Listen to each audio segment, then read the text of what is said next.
What's going on, y'all? I know it's been a while.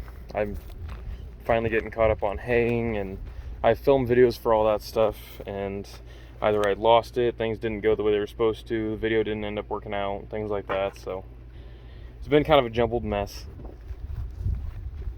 Today I'm going to make a video I've been promising you guys, telling you I'll make, things like that. It's going to be covering my F-150, the truck that I use every day, tow trailers. Basically, now it's a service truck because I have to run around the ranch and fix equipment and stuff all the time. Pretty simple stuff, but it happens every day. So, and don't forget about the 72. It's kind of on the back burner right now. Pretty much everything's put together.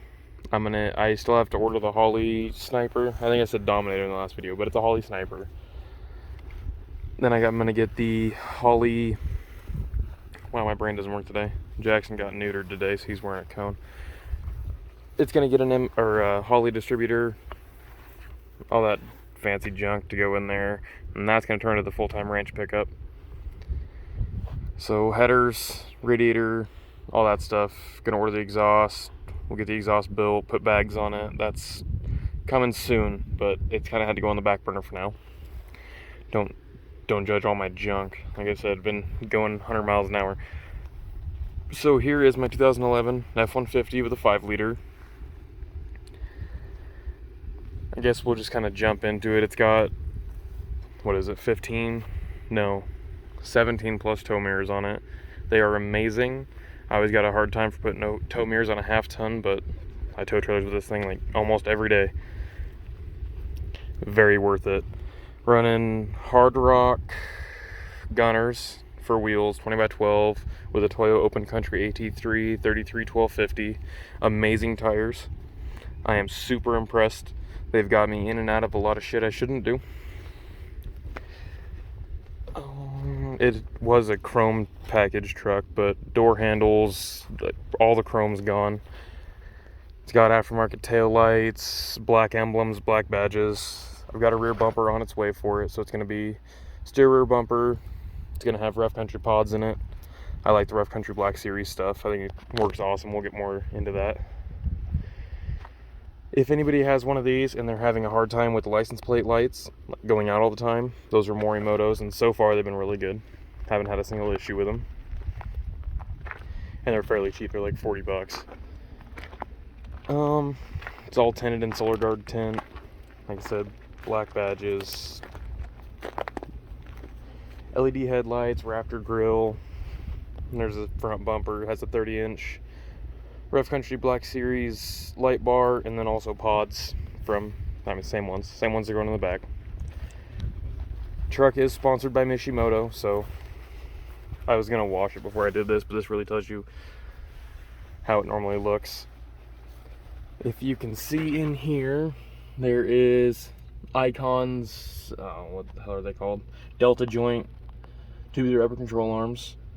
The whole front end's been rebuilt. Upper lower control arms, struts, wheel bearings, brakes, you name it, I put it all in it.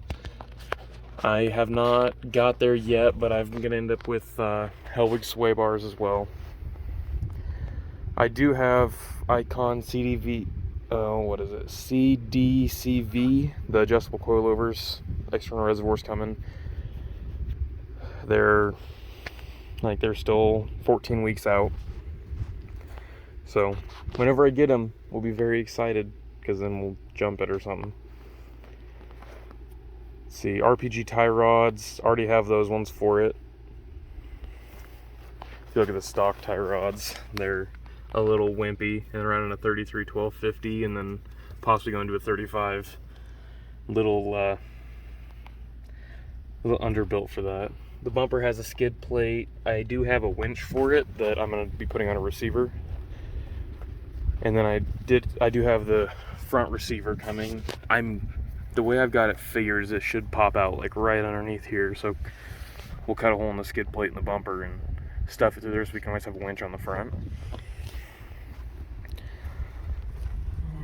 Trying to use my brain. It has Airlift Ultimate 5000 bags. You can see them down there. Right now they've got like 10 pounds on them, so they're kind of squished. Amazing bags. I've got the interior control for them. It's got Husky wheel well liners in the rear. It's got rough country rock lights. They're kind of just a funny thing. I thought it sounded fun, so I did it. G2 gear and axle diff cover. Usually the spare tire is not in there, so you can see it a little bit better. In here I've got a 46-inch or 48-inch job box. It's full. Like I said, I use this as my service truck at this point. Keep all that junk in here. This is all extra bolts, oils, fluids, tons of grease. Keep that in here all the time. It's super annoying, but what are you gonna do about it? Interior's gross, but not really a whole lot I can do about that today. It does need detailed, so hopefully I can get a real service truck bought and get this cleaned back up. Husky floor liners. These were waterproof seat covers until that happened, but nothing really fancy going on here. These are all my switches, controls, everything. SETX4, tunes by VMP.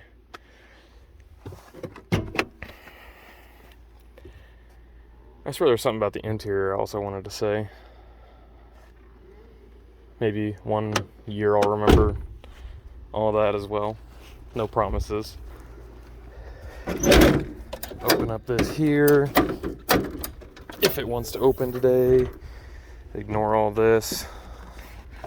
These headlights are ridiculously bright too.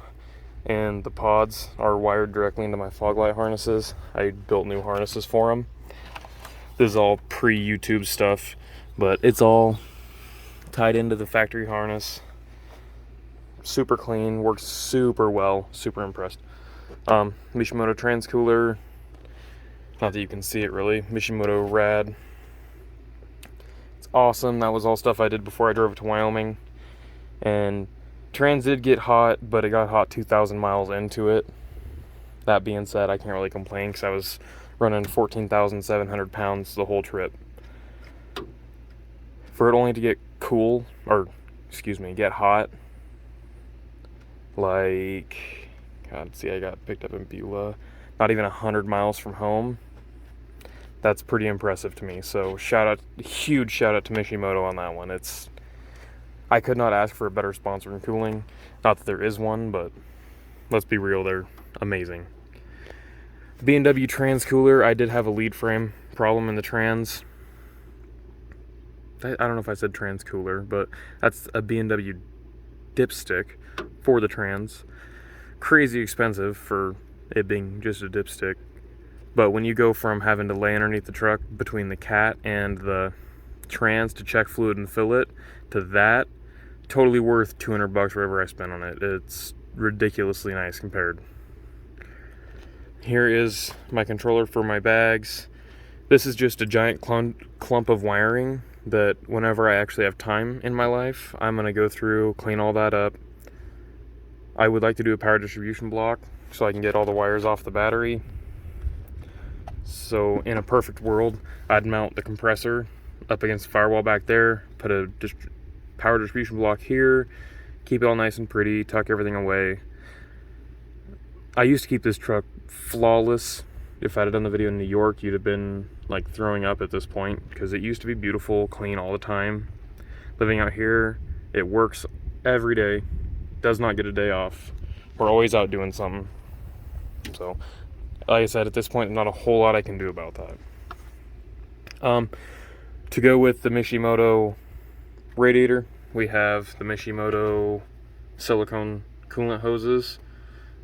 I love these. I know you saw them in the Jeep. I went red in that. This is a black on white truck, or yeah, black on white. So sticking with the clean stuff in here. Dual catch cans. I did, what brand were they? I think they're UPR. That sounds right. Pcv Deletes. They're just a billet hole that goes right into the valve cover, just a hole. I didn't do any restriction balls. They have options for all that, but I was having a really bad problem with oil consumption. I was worried about rings, ring lands. I know coyotes are notorious for splitting ring lands. But instead of spending $5,000 on a short block from MMR, I went ahead and I did the UPR deletes on both sides. They were $30 each. And then JLT 3.0 catch cans, and my oil issue went away. I don't know why. I did end up replacing the PCV before, and it just started filling this up in a week. Before, it was like every 2 weeks I'd have to empty it, because this catch can was first. And I did that, deleted that side, and did the extra catch can. That catch can is completely unnecessary, but I don't know, I liked it. I liked the idea, so I did it. S&B cold air with a filter wrap. That's a new filter. The other one was getting in pretty bad shape. It doesn't have a whole lot done for performance. Like I said, it's kind of just a work truck at this point. It's not a hot rod or anything. Do have a Mishimoto coolant tank, because if you know anything about these coyotes, or Fords in general, it has, I can't remember who sells it. I got it off of Amazon. It's the crack fix, because this hose always cracked, or the bottom of the tank cracked. Well, I had both of them cracked, so in an irritated day, I fixed that, noticed it was leaking, and went on there and ordered the coolant tank. So that's pretty much it for the motor. That's pretty much it for the truck. It does have an MBRP cat back. I can turn off my Bluetooth so you can actually hear it, and I'll start it for you. Future plans in the near future. Well, to start off, I do have quite a few motor parts for it. I got an MMR head cooling mod. It runs coolant from cylinder 7 to cylinder 8. It helps with coolant because there's not any crossovers back there. So I got that inside. I have new belts. I have new pulleys, idler pulleys. I'm going to get a new water pump. I'm trying to find a bigger alternator that I can run dual battery off of, because I'd like to put a battery in the bed for the winch so I don't have to run it all off one red top. I'd like to have 2 red or 2 yellow tops in here. So basically a whole new front dress, new belts, new pulleys, new idlers. I have the valve cover, a Fel Pro gasket set for the valve covers. So it's got spark plug, all that stuff, all the new O-rings for the whole valve cover on both sides. God, I've got such a pile of parts for this, I don't even remember what all I have. That might be it. I don't really know for sure. Like I said, I'll go inside and look. I've got a Holley fuel pump coming for this that'll run flex fuel. This truck has 138,000 miles on it, so I figured it wouldn't hurt for me to do that. I'm going to get Deechworks, however you say it, fuel rails, and then Ford Racing injector so I can run E again, because VMP, it's a flex fuel truck, but VMP told me that I'd be better off with those. I did a bunch of research. Turns out they're not wrong. Obviously, I mean, they're VMP, so why would they? But so I'm going to do rails and injectors. I'm going to do a 2018 ported Mustang GT manifold. Try to give it a little bit more oomph, but I don't need anything wild and crazy. And then a buddy of mine has a lowered Coyote truck, and I'm going to talk to him about maybe going over it with you guys so you can see it. But he's got a set of long tubes with a catless Y pipe on his that he bought for relatively cheap. Because I was going to put the Stainless Works ones on here. $2,100 for headers. That sounds crazy to me. I mean, the ones I bought for that were $300, but like $600. And I will figure out what they are and tell you guys in case you have a Coyote truck. But it's going to get long tubes, cat delete. I live in Wyoming, so that's not a huge issue. I mean, it's not exactly okay, but it's an off-road truck primarily. That's what we're going to go with, at least. I'm trying to think of what else is done, what other plans I have. I would like to get rid of the 20s. I would like to go to like a 17 by 9. Oh, this grill's broken, so it flops pretty good. We'll get a new grill bot for it too. There's a pretty big hit list I'm making for this truck. I do have the upper control arm caps, but with how much I prairie bounce it, I wanted to have it greasable for right now. Moisture doesn't really get in there because we're having a kind of a drought right now, so it wasn't a huge concern at this point. But back to what I was saying, my coilovers will be able to lift it up 1 more inch in the front. It does have a 2-inch puck leveling kit, and I hate it. But pick it up another inch in the front, and then I would like to see if I can squeeze like a 35 in here. I don't really know. I am going to go KMC bead locks on it. This will be primarily my hunting truck plus my tow the Jeep everywhere truck. So it does need a little bit of extra, but if you can't tell, I'm overbuilding this for it to be a daily / work truck.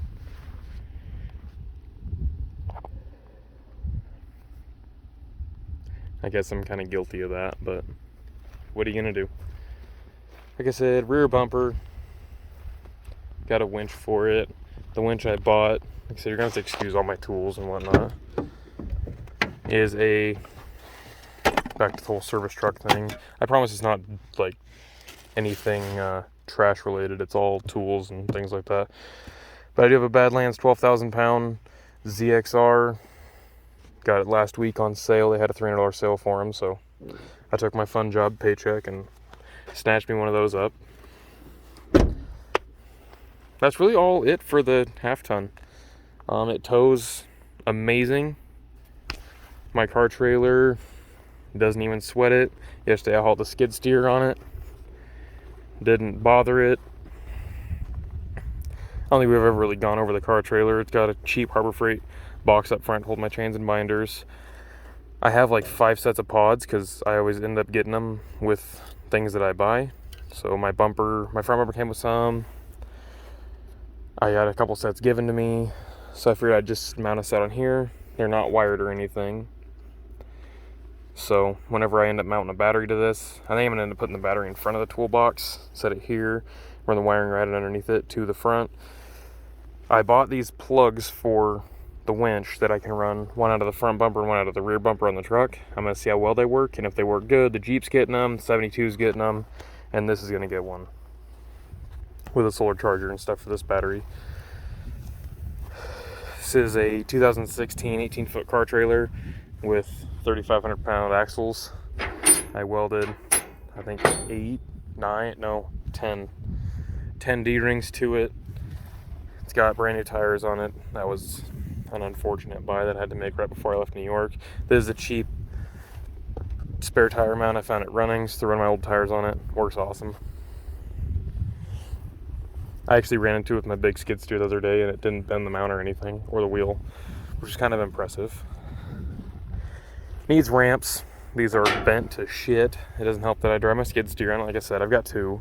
I've got a little baby one. This is some of the carnage my skid steer did. Whoever welded this did an awesome job, because I ran over it with my skid steer and broke it. And then of course I grabbed the middle with part of the skid steer and bent it all up. So got some loose boards. This is the side I re-welded whenever I first got the trailer. I just never made it to the other side. This side held. These D-rings are awesome.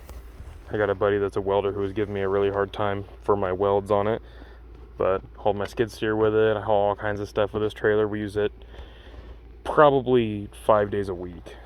It's always on the move. I did crush this fender with my skid steer, bent it all out, and had to use self-tappers to hold this in so I could go pick up stuff for my house, of course. Whenever I end up building my ramps and doing the winch mount and everything, and fixing the broken piece of angle up there, I am going to do drive over fenders. I was going to do bolt-on or removable fenders. After looking at it, it'd just be more convenient really just to build drive overs, because the only thing that's going to be too wide that I own to fit on it is that if I go wider wheels, which is a good possibility, and the Jeep whenever it gets Super Duty axles. And then I'll also be able to haul my half ton on it. Not that that meets the weight requirements, but what are you gonna do? That's a little overlook of the trailer. If you can see, my marker lights keep throwing the covers off. At this point, whenever I get irritated at it next, I'm just gonna cut them off, cut the harness out, and throw it away because they're not necessary in Wyoming. This is just a little, I guess, one piece of angle that I just cut reliefs in and bent around the bottom of the box. And then there's 2 pieces. So this is 1/8 inch angle, and then it has two pieces of 3/16 strap. It's been doing awesome. And now this video is getting ridiculously long, so I'm going to wrap it up. Thanks for watching, and we will get back to you whenever I start putting the bumper on here. I think should be next week sometime. Thank y'all for watching. Remember, I've got a Patreon. Again, sorry for not posting in a while. Hopefully this gives you guys something to watch until I can actually start working again.